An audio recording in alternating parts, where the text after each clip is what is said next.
The story of modern Israel and its relationship with its neighbors, well, it actually begins not in the mid-20th century, but way back in the late 19th, with the emergence of a political movement called Zionism. Born in Europe, Zionism was a response to centuries of antisemitism and persecution, advocating for the establishment of a national homeland for the Jewish people in their ancestral land, which was then part of the Ottoman Empire and known as Palestine. This idea, gained momentum as Jewish communities sought a sanctuary, a place where they could achieve self-determination and security. The movement encouraged Jewish immigration to the region, slowly but surely increasing the Jewish population and establishing agricultural settlements and new communities throughout the land. This influx of Jewish immigrants, however, occurred in a region already inhabited by a majority Arab population, who also had deep historical, cultural, and religious ties to the same land. As the Zionist movement grew, so too did Arab nationalism. The local Arab population began to see the growing Jewish presence not as a simple return, but as a colonial enterprise that threatened their own aspirations for independence and their way of life. Tensions between the two communities escalated, leading to sporadic violence and a deepening sense of mutual distrust that would come to define the political landscape for decades to come, setting the stage for a conflict over land, identity, and sovereignty. The situation reached a critical turning point after World War II. The horrors of the Holocaust galvanized international support for a Jewish state, and in 1947, the newly formed United Nations proposed a partition plan. This plan recommended dividing British Mandate Palestine into separate Arab and Jewish states, with Jerusalem to be administered internationally. Jewish leaders accepted the plan, seeing it as a historic opportunity to realize their dream of statehood. However, Arab leaders and the surrounding Arab nations vehemently rejected it, viewing it as an unjust division of their land and a violation of the principle of self-determination for the Arab majority. On May 14, 1948, as the British Mandate expired, David Ben-Gurion, the head of the Jewish Agency, declared the establishment of the State of Israel. It was a moment of profound triumph for the Jewish people, but it was also the immediate catalyst for war.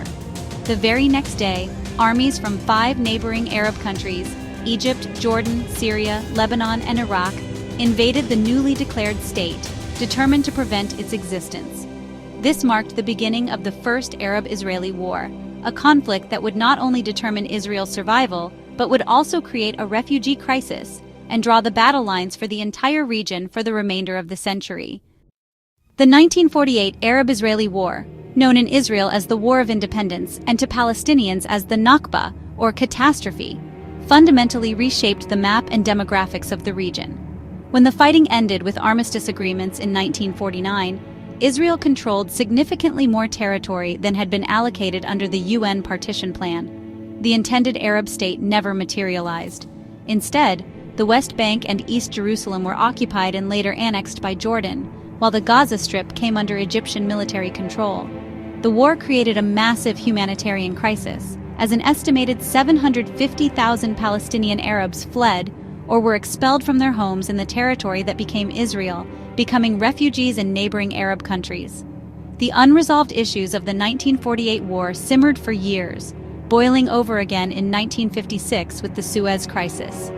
This conflict had complex international dimensions, involving Britain and France alongside Israel. Egyptian President Gamal Abdel Nasser had nationalized the Suez Canal, a vital international waterway, and was sponsoring Fedayeen, Palestinian militant, raids into Israel from Gaza. In a coordinated plan, Israel invaded the Sinai Peninsula, while British and French forces moved to seize the Canal Zone. While the military operation was a success for the invading forces, it was a diplomatic disaster. Intense pressure from the United States and the Soviet Union forced a swift withdrawal, leaving the canal under Egyptian control, but establishing a UN peacekeeping force in the Sinai to act as a buffer. For the next decade, an uneasy truce held, but the underlying tensions remained potent. The region was a powder keg of Cold War rivalries, escalating arms races, and fiery rhetoric. Arab leaders, particularly Nasser, continued to call for the liberation of Palestine and the destruction of Israel. Israel, for its part, felt increasingly encircled by hostile neighbors and was determined to act decisively against any perceived threat to its security. The UN buffer force in the Sinai provided a measure of stability, But it was clear that this was merely a pause, not a resolution. Both sides were preparing for the next inevitable confrontation, building up their military capabilities and solidifying their alliances. The refugee issue born from the 1948 war became a central and enduring element of the conflict. For the Palestinians, the right of return to their homes and properties became a core demand, a rallying cry that has been passed down through generations. For Israel, the return of a large Arab population was seen as a demographic threat to its existence as a Jewish state. The Arab nations hosting the refugees often kept them in camps, refusing to integrate them fully, partly to preserve their Palestinian identity and partly to use their plight as a political tool against Israel. This created a permanent stateless population whose unresolved status remains one of the most intractable aspects of the entire conflict. The fragile quiet was shattered in June 1967. In the preceding weeks, Egypt's President Nasser had ordered the UN peacekeepers out of the Sinai, moved his army toward the Israeli border, and blockaded the Straits of Tiran, cutting off Israel's southern port of Eilat. Viewing these actions as a direct threat and an act of war, Israel launched a preemptive strike on June 5, 1967, destroying the bulk of the Egyptian Air Force on the ground within hours. This single decisive action gave Israel air supremacy and set the stage for a stunningly rapid and comprehensive military victory that would permanently alter the geopolitical landscape of the Middle East. In what became known as the Six-Day War, Israeli forces achieved a victory that exceeded all expectations. After neutralizing Egypt's air power, Israeli ground forces captured the entire Sinai Peninsula and the Gaza Strip from Egypt. Simultaneously, they pushed back Jordanian forces, capturing the West Bank, and most significantly, the old city of East Jerusalem, which contains some of the holiest sites in Judaism, Christianity, and Islam. In the north, Israeli troops advanced against Syria, seizing the strategic high ground of the Golan Heights, which had been used to shell Israeli communities below. In less than a week, Israel's size had more than tripled, and it now controlled territories containing over 1 million Palestinians. The territorial consequences of the 1967 war were profound and are still at the heart of the conflict today. Israel was now an occupying power, responsible for governing large Palestinian populations in the West Bank and Gaza. The capture of East Jerusalem was particularly momentous. Israel moved quickly to annex it, declaring the entire city its eternal and undivided capital, a move not recognized by the vast majority of the international community. The Golan Heights, West Bank, and Gaza Strip became known as the occupied territories, and their final status remains a central point of contention in all subsequent peace negotiations. A new wave of Palestinian refugees was created, with many fleeing the West Bank for Jordan. In the aftermath of the war, the Arab world was in a state of shock and humiliation. At a summit in Khartoum, Arab leaders adopted a resolution famous for its 3 no's: no peace with Israel, no recognition of Israel, and no negotiations with Israel. This hardened stance signaled a period of protracted conflict. The United Nations Security Council responded with Resolution 242, which would become the cornerstone of future peace efforts.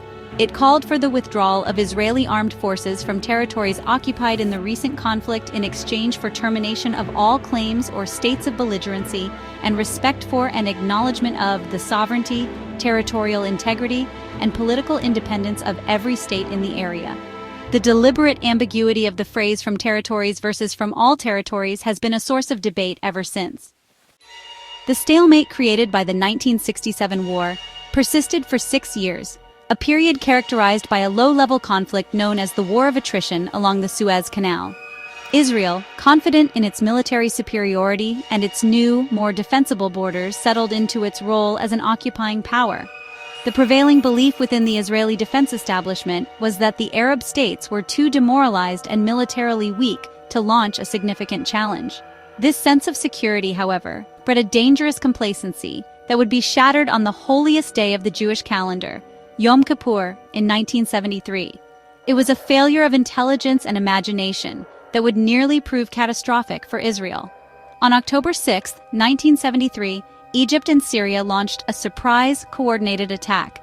Egyptian forces surged across the Suez Canal, overwhelming the Israeli fortifications of the Bar-Lev line, while Syrian tanks poured into the Golan Heights. In the initial days of the war, Israel suffered staggering losses in both soldiers and equipment. The Arab armies, equipped with new Soviet anti-tank and anti-aircraft missiles, proved far more effective than anticipated. For a moment, it seemed as though the tide had turned dramatically against Israel. The country was caught completely off guard, and the initial successes of the Egyptian and Syrian armies sent a shockwave through the Israeli public and its leadership. After the initial shock, Israel managed to mobilize its reserves and, with a massive airlift of military supplies from the United States, began to launch a powerful counteroffensive. Israeli forces successfully pushed the Syrians back from the Golan Heights and advanced toward Damascus. On the southern front, in a daring maneuver, Israeli troops led by General Ariel Sharon crossed the Suez Canal into Egypt proper, encircling the Egyptian Third Army. The war ended after several weeks of brutal fighting with a ceasefire brokered by the superpowers, the United States and the Soviet Union, who had both come close to being drawn into the conflict themselves. Though the war ultimately ended in an Israeli military victory on the battlefield, it was a strategic and psychological triumph for Egypt and its president, Anwar Sadat. He had shattered the myth of Israeli invincibility, restored Arab pride, and demonstrated that the status quo of no war, no peace was unsustainable. For Israel, the war was a deeply traumatic event that exposed its vulnerability and forced a painful reassessment of its security doctrine. The immense costs and the near disaster of the initial days convinced many on both sides that the cycle of war was unwinnable. This painful realization, paradoxically, opened the first real door to a diplomatic solution and set the stage for a historic peace process. The political earthquake of the Yom Kippur War created the conditions for an unprecedented diplomatic overture. In 1977, Egyptian President Anwar Sadat stunned the world by announcing his willingness to travel to Jerusalem to address the Israeli parliament, the Knesset. This courageous act, flying in the face of decades of Arab rejectionism, was a direct appeal for peace. His historic visit and speech, in which he spoke of a permanent peace based on justice, broke a powerful psychological barrier. It demonstrated to a skeptical Israeli public that a major Arab leader was genuinely prepared to recognize Israel's existence and negotiate a lasting settlement. Sadat's initiative was championed by U.S. President Jimmy Carter, who saw a once-in-a-generation opportunity. In September 1978, Carter invited Sadat and Israeli Prime Minister Menachem begin to the presidential retreat at Camp David for 13 days of intense, secluded negotiations. The talks were arduous, with deep disagreements and moments where it seemed they would collapse entirely.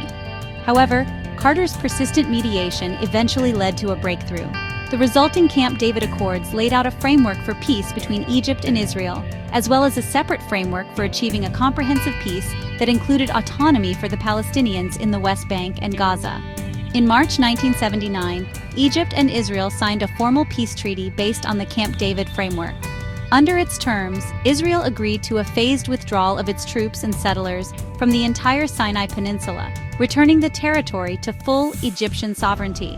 In exchange, Egypt offered Israel full diplomatic recognition, becoming the first Arab nation to do so, and guaranteed the free passage of Israeli ships through the Suez Canal and the Straits of Tiran.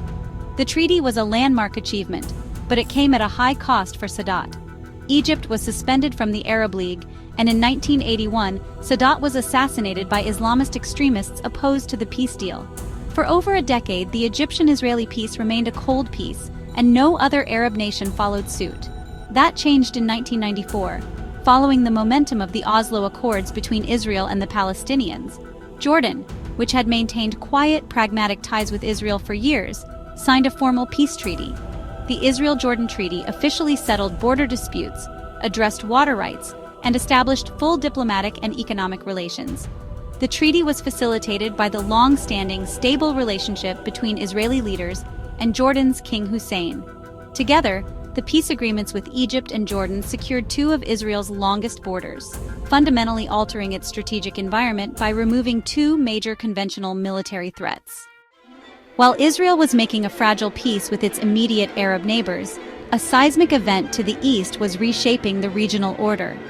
The 1979 Iranian Revolution overthrew the US-backed Shah, who had maintained quiet but functional relations with Israel, and brought to power the fiercely anti-Western and anti-Israel regime of Ayatollah Ruhollah Khomeini.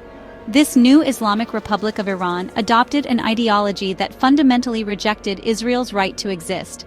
viewing it not just as a geopolitical rival, but as an illegitimate Zionist entity and an imperialist outpost in the heart of the Muslim world. The revolution transformed Iran from a peripheral, non-Arab state into one of Israel's most implacable and ideologically driven adversaries. Unlike the Arab states, whose conflict with Israel was primarily rooted in nationalism and territory, Iran's opposition was framed in revolutionary Islamic terms. Tehran sought to export its revolution and positioned itself as the true leader of the anti-Israel cause, often accusing Arab governments that pursued peace of betraying the Palestinian people. To advance this agenda, Iran cultivated a network of proxy forces across the region. The most significant of these is Hezbollah, the Party of God, a powerful Shia militant group and political party in Lebanon. Formed with Iranian support in the early 1980s, Hezbollah became a formidable fighting force on Israel's northern border, engaging in a long guerrilla war that ultimately led to Israel's withdrawal from southern Lebanon in 2000. Iran's strategy of asymmetric warfare extended to the Palestinian territories as well.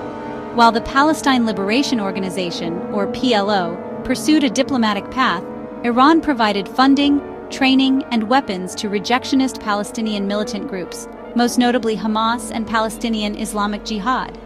This support was designed to undermine the peace process and perpetuate armed struggle against Israel. By backing these groups, Iran was able to project its influence directly into the heart of the Israeli-Palestinian conflict, waging a proxy war without engaging in direct state-to-state confrontation. This created a new and complex front for Israel, one defined not by conventional armies but by non-state actors deeply embedded within civilian populations. The most alarming dimension of the rivalry has been Iran's nuclear program. Israel, widely believed to possess its own undeclared nuclear arsenal, views the prospect of a nuclear-armed Iran as an existential threat. Israeli leaders have repeatedly stated that they will not allow Tehran to acquire nuclear weapons and have pursued a multi-pronged strategy of diplomacy, sanctions, and covert operations, including cyber attacks and assassinations of Iranian scientists, to disrupt the program. This shadow war has created a constant state of high tension, with the potential for a direct military confrontation that could destabilize the entire Middle East and beyond. The nuclear issue remains the most dangerous flashpoint in the long-standing enmity between the two nations.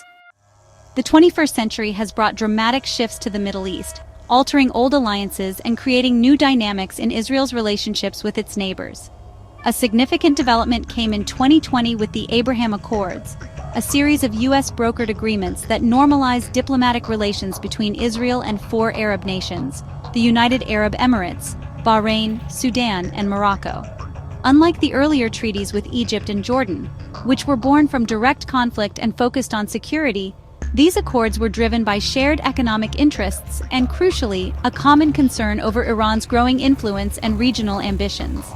They represented a major break from the long-held Arab consensus that normalization with Israel should only come after a resolution to the Palestinian issue.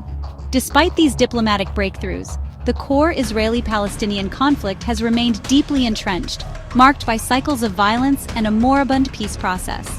The issue of the Gaza Strip, controlled by the Iran-backed Hamas since 2007, has been a persistent flashpoint. Israel and Hamas have engaged in several devastating wars, characterized by Hamas rocket fire into Israel and overwhelming Israeli military responses that have caused widespread destruction and civilian casualties in the densely populated enclave. These conflicts underscore the fragility of regional stability and highlight how the unresolved Palestinian question continues to fuel radicalism and complicate Israel's broader security environment, serving as a powerful rallying cry for its adversaries. Simultaneously, the shadow war between Israel and Iran has escalated, moving from covert operations into more direct, though still limited, confrontations. This has included Israeli airstrikes against Iranian targets and proxies in Syria, Iranian-linked attacks on Israeli-owned shipping, and a dangerous cycle of retaliation. The tensions have created a highly volatile situation where a miscalculation by either side could potentially trigger a wider regional war, drawing in the United States and other global powers. The rivalry is no longer just about ideology or nuclear ambitions. It is an active, multi-front conflict that shapes the strategic calculus of every nation in the Middle East. Looking at the landscape of 2025, the Middle East remains a region of profound complexity, caught between signs of hope and the persistence of deep-seated conflicts. The Abraham Accords have demonstrated that new relationships are possible, built on pragmatism and shared interests. Yet, the enduring Israeli-Palestinian struggle and the existential rivalry with Iran ensure that the path to a comprehensive and lasting peace is fraught with immense challenges. The history of the past 77 years shows a pendulum swinging between devastating wars and courageous diplomacy. The future will depend on whether leaders and peoples can find the will to break the cycles of violence and build a future based on mutual recognition, security, and justice for all.